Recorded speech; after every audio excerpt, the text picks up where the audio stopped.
Hello and welcome. You're watching Good Morning India. I'm Karki Rao. Thanks so much for tuning in this Monday morning. We have lots lined up ahead for you. Emergency measures for air pollution kick in the national capital. Also find out what Sam D'Souza has to say on the Aryan Khan arrest. Let's take a look at the headlines we're tracking. The Delhi government to submit its plan to tackle air pollution to the Supreme Court today. In Haryana, schools in 4 districts including Gurugram and Faridabad are shut till Wednesday. 2 Delhi-based women journalists reporting on the Tripura violence have been detained after an FIR was registered against them for allegedly instigating communal tensions. The Editors Guild has demanded their release.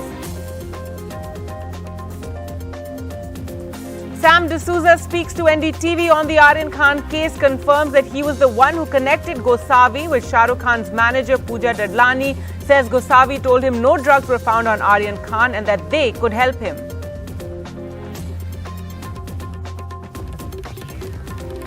Priyanka Gandhi Vadra addresses a rally in Uttar Pradesh and says no alliance in the state. The Congress will fight on all the seats and will fight alone, she says in a rally in Bulandshahr. The government brings about 2 ordinances to extend the tenures of the CBI and Enforcement Directorate chiefs up to 5 years. The chiefs of the central agencies currently have a 2-year tenure.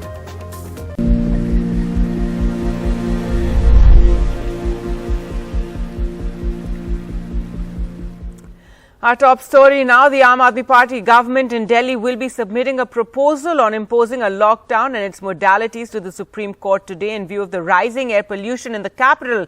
Now, this comes days after the top court had asked the central and city governments to take immediate steps to improve the air quality in Delhi and suggested measures such as stopping vehicles and clamping a lockdown in the national capital.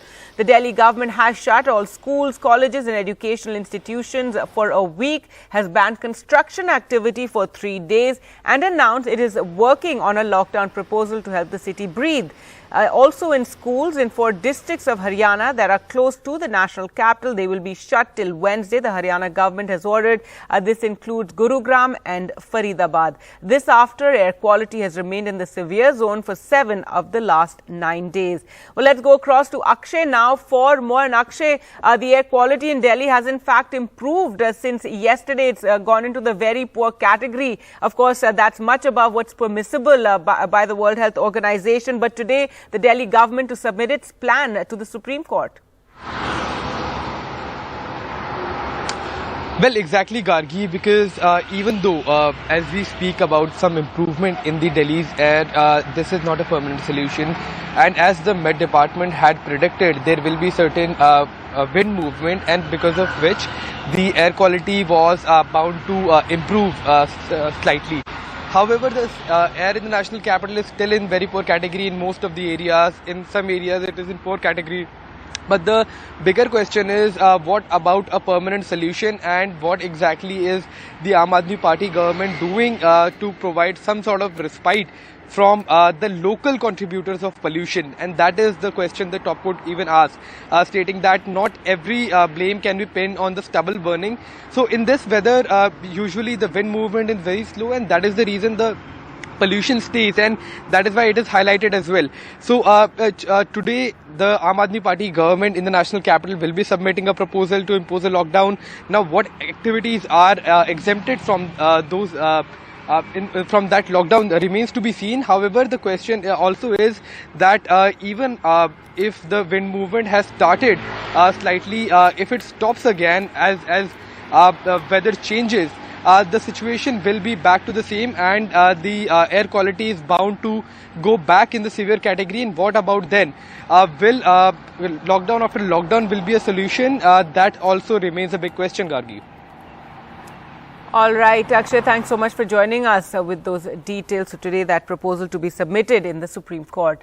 Now, in other news, 2 women journalists, Samriddhi Sakunya and Swarna Jha, who were doing ground reporting on recent instances of alleged religious vandalism in Tripura, were detained by the Assam police in Karimganj district of Assam, close to the Tripura-Assam boundary on Sunday evening. Now, this was after the Tripura police made a request to the Assam police. The journalists had been earlier booked under sections relating to spreading communal disharmony, committing insult with the intent of provoking breach of peace and criminal conspiracy. conspiracy.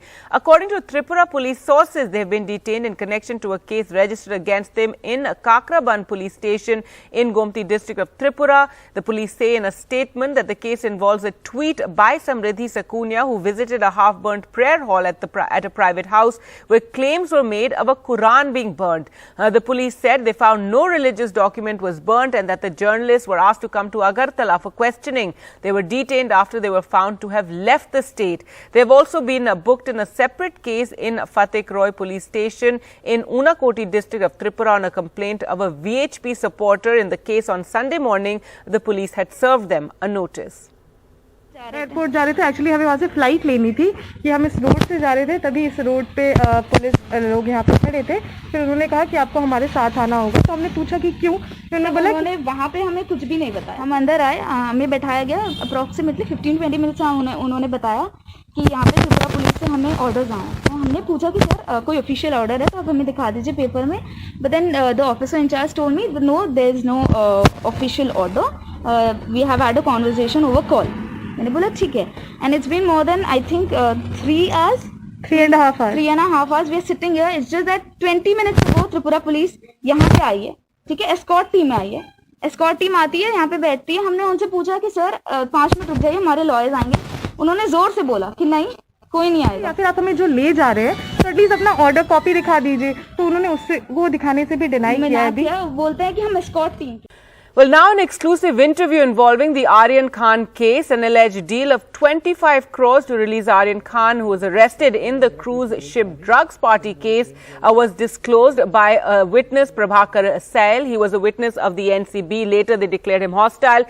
Prabhakar Sail had said that an individual, Sam D'Souza, was an important link between Kiran Gosavi and Pooja Dadlani, Shah Rukh Khan's manager. Sam D'Souza, who was missing till now, told NDTV that he was in Delhi after his name had surfaced there and that he will be recording a statement with the Mumbai SIT as well. फिर मैं गया KP Gosavi को मिला, उसने मेरे को बताया। तो मैंने बोला कि एक काम करो, तुमको क्या चाहिए? तो उसने मेरे को बोला इसके पास मिस्टर आर्यन खान अरेस्ट हुआ है और उसको अपने मैनेजर से बात करना है। तो हमने ये केपी गोसावी ने बोला। हाँ, एनसीबी के ऑफिस के नीचे जब उतर के आया था तब जब हम नीचे जब मेरे को मिले तो मैं बोला कि मेरा तो कांटेक्ट नहीं है कि इसके क्या उनका पूजा ददलानी था, पर मैं ट्राई करता हूँ। फिर ट्राई किया, मेरे से नहीं हुआ। फिर वो वापस से आया, बोले यार इसके बाद तो कोई ड्रग्स भी नहीं मिला, उसको हेल्प कर सकते। ये होने के बाद मैं उनको लॉ पैरेल में मिला, जहाँ पे गोसावी और पूजा ददलानी सामने फेस टू फेस उन्होंने बात की। With that, time for us to slip into a short break. Coming up on the other side, Nobel laureate and economist Abhijit Banerjee in a new avatar, a master chef.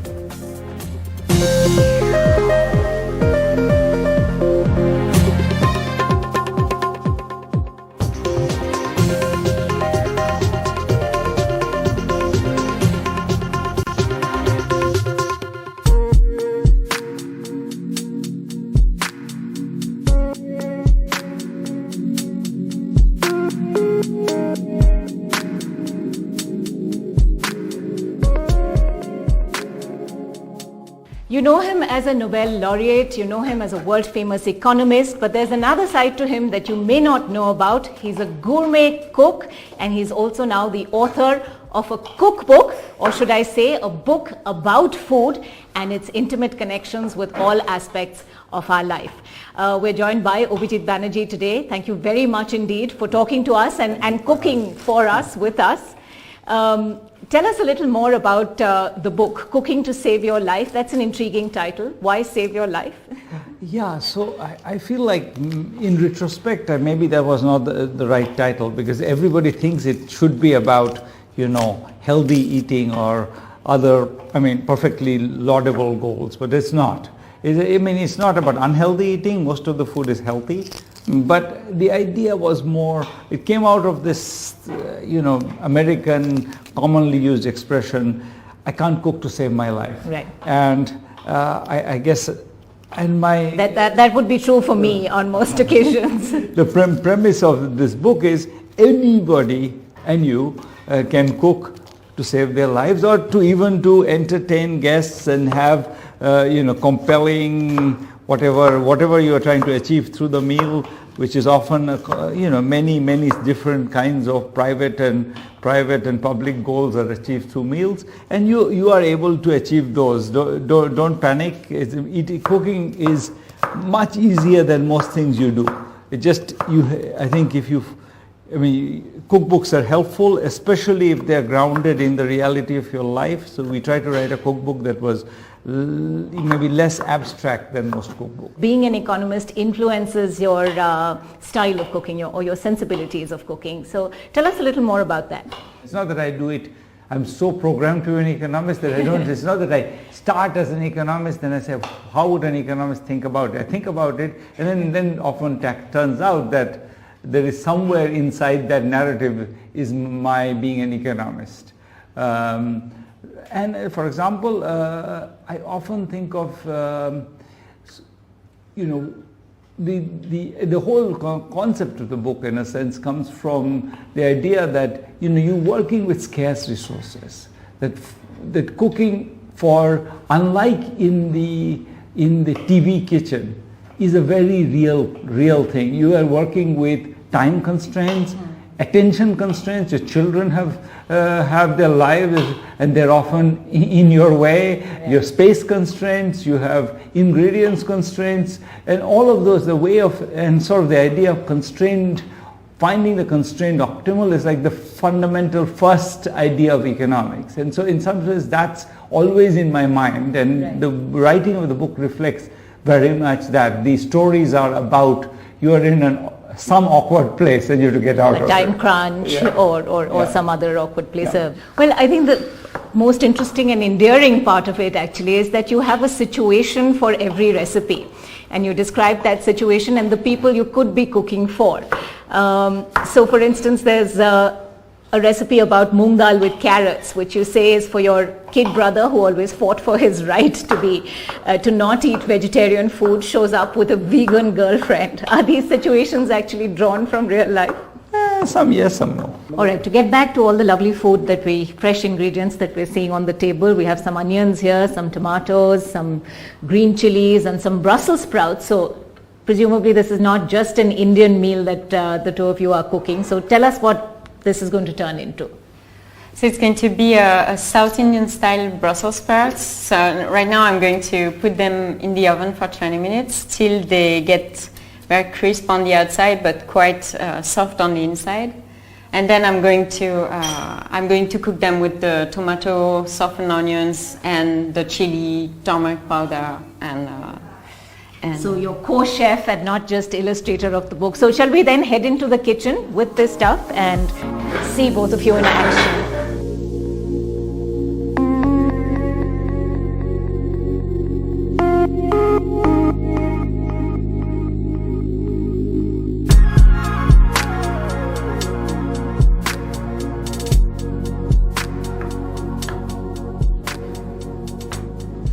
So it's just the Brussels sprouts that go into the oven for now.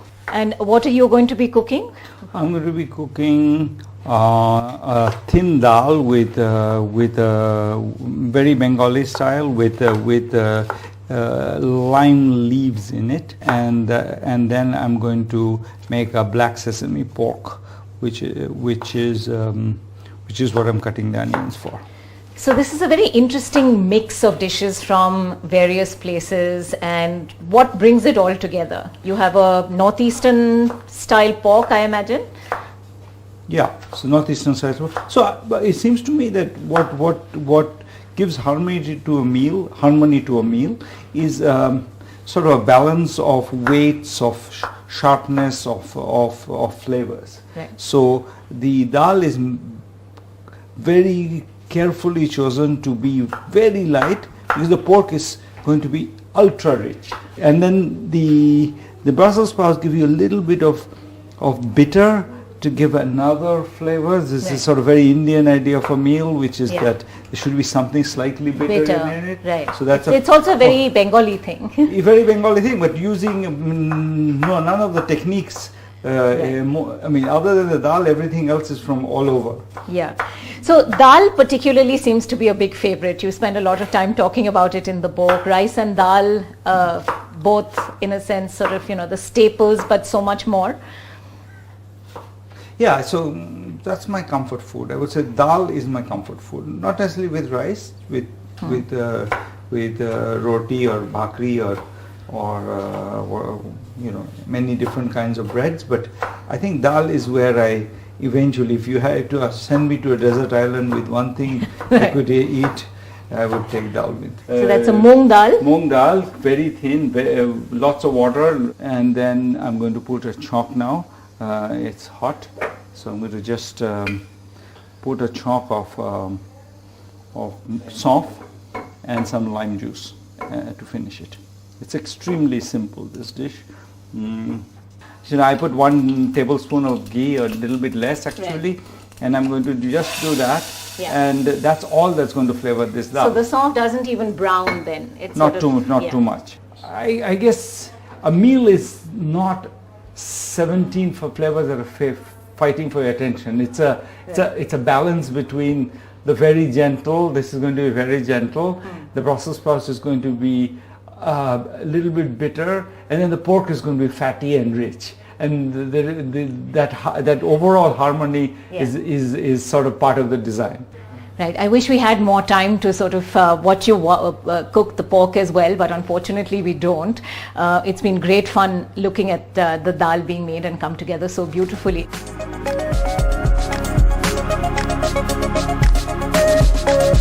Oh, that's lovely. May I? I don't, yes, please. Don't want to. I will spill it on your clothes for sure. Oh, that's really lovely.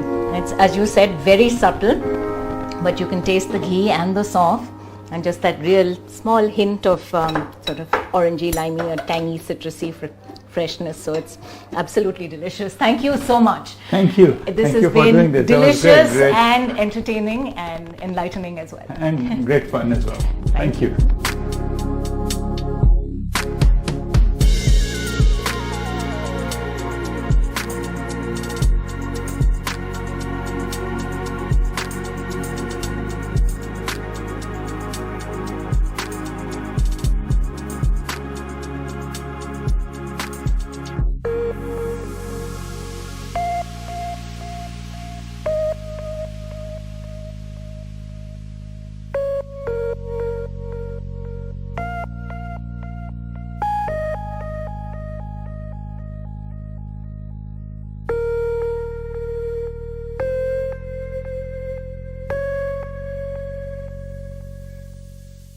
To talk about Australia's win in the T20 World Cup, I'm joined at this hour by David Pine, New Zealand High Commissioner to India, Andrew Collister, Australian Vice Consul, Anish Sargent, cricket expert, and former Indian cricketer Ashok Malhotra. Let me start with High Commissioner, sir. David Pine, do you think in the end it all got a little too predictable, Australia once again winning another World Cup? Oh, yes. Look, I thought congratulations to them. They batted beautifully, didn't they? I mean, that's how you do a run chase. And I think Warner and Marsh and then Maxwell towards the end, they batted beautifully. They ran really well, and they were just too good. But I'm disappointed for our guys. I'm certainly not disappointed in them. Kane batted beautifully. Bolt bowled well. There were great moments for both teams in the game. Andrew, many congratulations with Australia winning the World Cup, their 6th ICC title. Would you say all of this came together at a time when, Australia entered the tournament as the least favourite side? Not many players were in form. In fact, until the end, Captain Aaron Finch did not fire.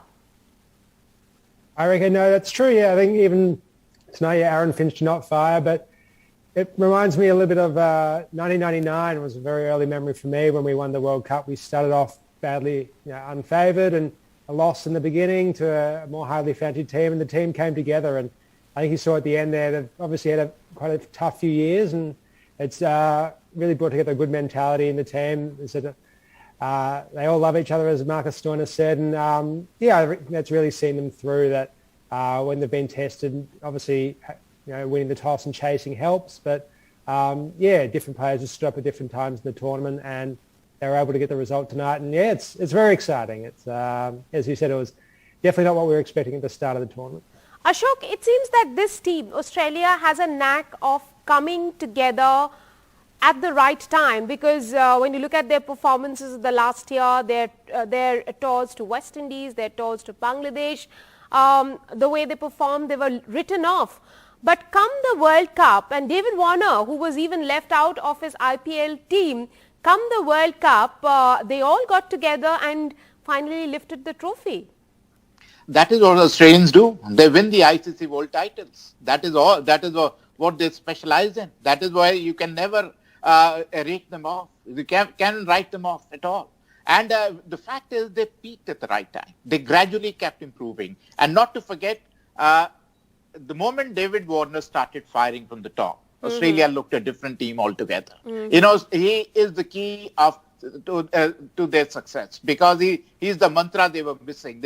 David Warner not in the team, Australia looks not such a good team. The moment David Warner starts firing on all cylinders and started giving them a great start, quick start, and a master stroke by them by having Mitchell Marsh at number 3. You know, that's a new strategy which has worked for Australia. But they looked today when they were chasing the target. You know, the determination written on their faces, be it Warner, be it Mitchell Marsh, they wanted to lift the title, and that is what Australians do. They specialize in. That is why they are the number 1 team normally. I'll talk to you about Mitchell Marsh, but let me ask you a little bit about David Warner. What is it about David Warner that when he comes into form, Australia looks like a completely different team? They look like a completely different outfit. Because he takes a fight to the opposition. He takes the bowling on. You know, and plus Finch and Warner are a deadly combination, although Finch didn't fire in the entire tournament. But single-handedly, David Warner, the way. And I was surprised when people were writing him off. He has failed in a couple of matches in IPL and 1 match in ICC. You can't, because form is temporary. Class is permanent. And David Warner is a classy player, a great player for Australia. And I was really surprised when the critics were writing David Warner off. And he answered his critics with the bat. Anis, you were perhaps in the middle of it all when David Warner was left out of the Sunrisers team in one of the matches. He was on the sidelines and acting as the cheerleader for the team. It cut a very, very sorry figure. Would you say that was the moment, or that was around the time that he was fired up to do something like this in the World Cup? No, Rika, honestly, no. You know, it might be easy to say now that he has performed, but trust me, during the IPL, he looked out of place, out of sight, to an extent that in one of the matches, he did not even come to the ground. Like, he was so afraid to even hold the bat. But that's how the cricket is, as Mr. Ashok Malhotra said, class is permanent, form is temporary. And in that Sri Lanka game, you know, I'm not taking away anything from David Warner, but he was dropped quite early. And that is where he needed that slice of luck, and then he never looked back. And like Ashok Malhotra said, when Warner started firing, there was no looking back for Australia. And most importantly, Finch was winning all the tosses. He lost 1 toss against England. Right. He lost the match. Rest all tosses they won. They won the matches. So David Warner right now is the 2nd highest run scorer in the tournament after Babar Azam. Let me go back to Andrew. Andrew, Australia, as against New Zealand, won more tosses. The Australian captain, though not in the best of form, he managed to win 6 tosses. It almost, isn't it that it almost became predictable that you win the toss and you win the match? Maybe it is, as the adage goes, if you can't be a good captain, be a lucky captain. And I think Aaron Finch has definitely been a lucky captain this tournament. And as you said, the trend is clear. But I suppose this tournament, clearly there's a trend, but you know, this can depend on the conditions elsewhere around the world. Obviously, some countries, when it's due at night, that takes spin out of the game, but that's not the case everywhere. Obviously, for broadcast reasons, it's very good to have T20s at night, which does have that effect. So, yeah, maybe there are ways to address that, but I think a deeper study would be known to if that trend holds across the world. But yeah, definitely this tournament, chasing teams have won pretty much every game. So predictable, but I suppose that's where the luck comes in. Ashok, as someone who follows the game very, very closely, does this trend worry you?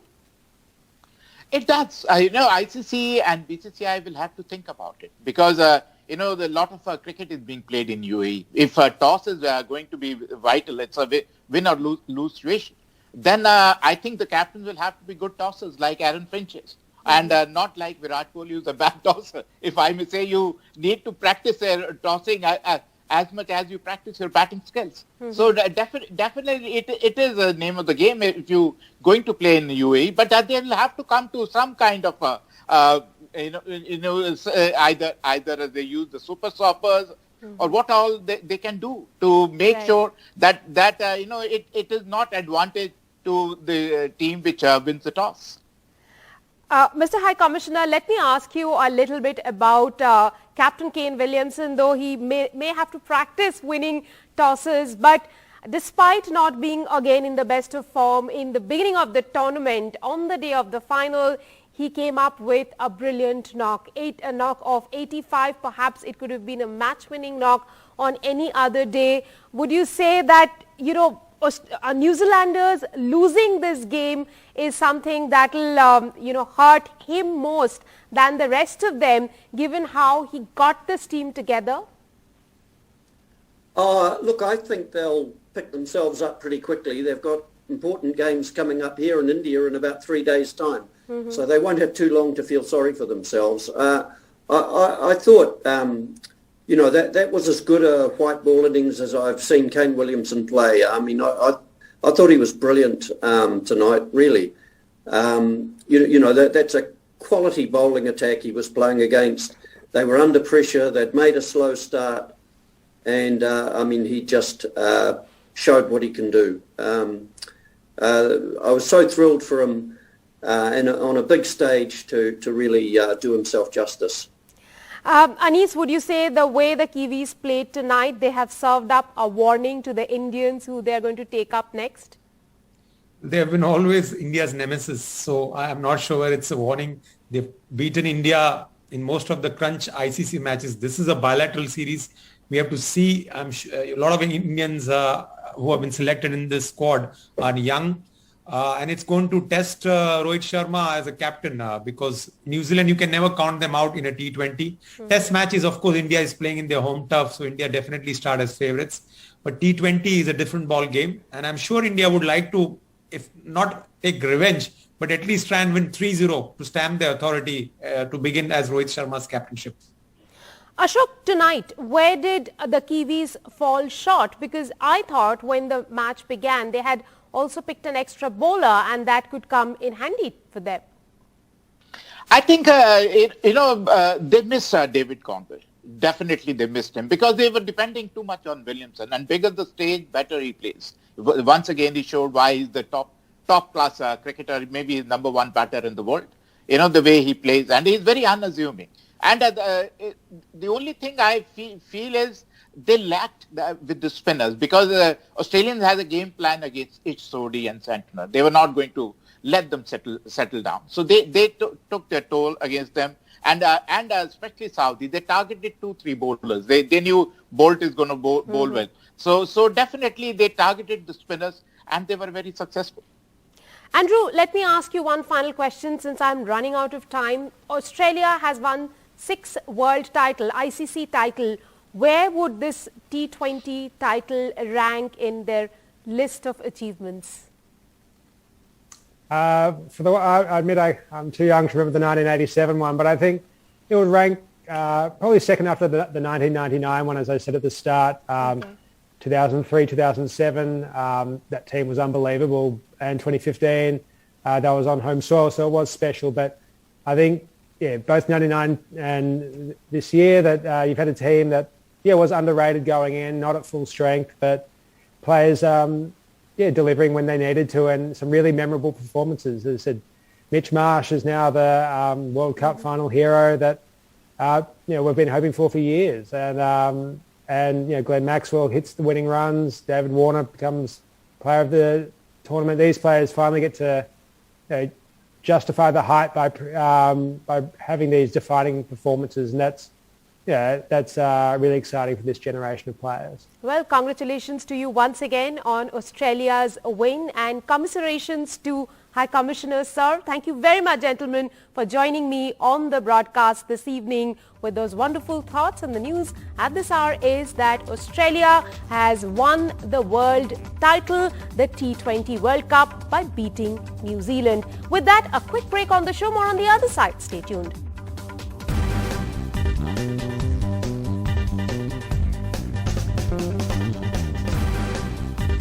New Zealand is coming to India after their World Cup assignment to play tests and T20s. The series starts with T20s.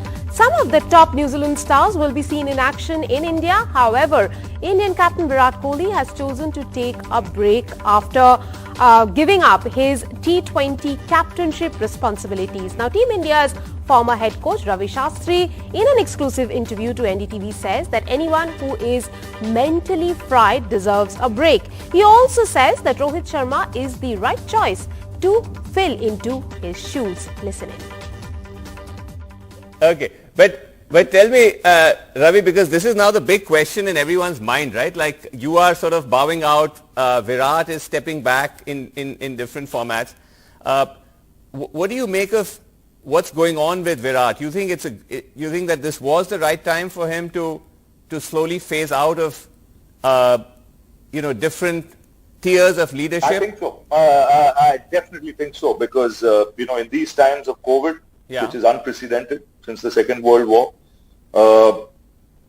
I don't think one individual can be on the road for the amount of time the Indian team is on the road. I think you need to be able to take a break. Not just Virat, everyone in the team at some time will need a break, because they are human.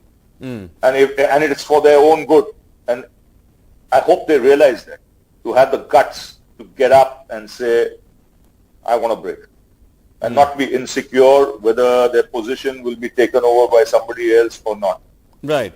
It is in the mind to say, I need a break, then go back and give yourself time, train hard, and come back. The game will welcome you back. And it's no disrespect, and it should not be treated as this guy doesn't want to play for the country or things of that sort. Empathy has to be shown to the individual who wants to take a break in these times, because, like I mentioned before, very easy to sit in an air-conditioned room and point fingers at someone else who's in a bio bubble or who's going through quarantine, and then you expect him to perform at 200%. Yeah. Cannot happen. No, fair. You must respect that. People must respect it. So we're already seeing, okay, but he's still very much the captain of the red ball and the white ball formats of one day in test. But he has been rested for at least the first match against New Zealand, the first test match. Now, again, Ravi, what do you make of that? Because you know how it is, all the chatter and the analysis, but you would have an inside perspective. Is that, no, so let me just finish the question. Is that by his own choice, or is that the board giving him a nudge to say, listen, you need that timeout? Where is that coming from? It's his own choice. So let's get that clear. There's no one giving him a nudge. Okay? Okay. So let's get that very clear. It's his choice. And he needs that break. And I believe he'll come out, twice the player he is after that break. Just this, because, when you're mentally fried up for 2 years, like these guys have gone home for 25 days in 24 months. They've been in a bio bubble for almost 6 months now. Right. Okay, England, there was a little bit of freedom, but still. But when you're mentally fried up, you need a break. I don't care who the individual is. Sure. Yeah, his name could be Bradman as well. He needs a break.